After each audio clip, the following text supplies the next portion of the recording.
शेतकरी बंधूंनो नमस्कार. 31 August 2024 battery चलित फवारणी पंप ऑनलाईन करण्यासाठी शासनाने मुदतवाढ दिली आहे. या बॅटरी चलित फवारणी पंपाचा लॉटरी सिस्टीमने लकी ड्रॉ आज खुला झालेला असून शेतकऱ्यांना याबाबत कृषी विभागामार्फत मेसेज यायला सुरुवात झाली आहे.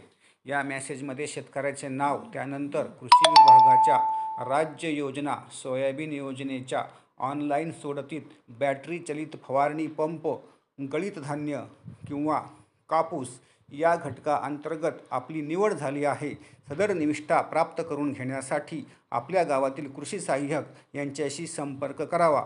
अशा प्रकारे महागाव म्हणजे MAHGOV यांच्याकडून ज्या शेतकऱ्यांची लॉटरी पद्धतीने निवड झाली आहे त्या शेतकऱ्यांना याबाबतचे मेसेज त्यांच्या रजिस्टर मोबाईल नंबरवर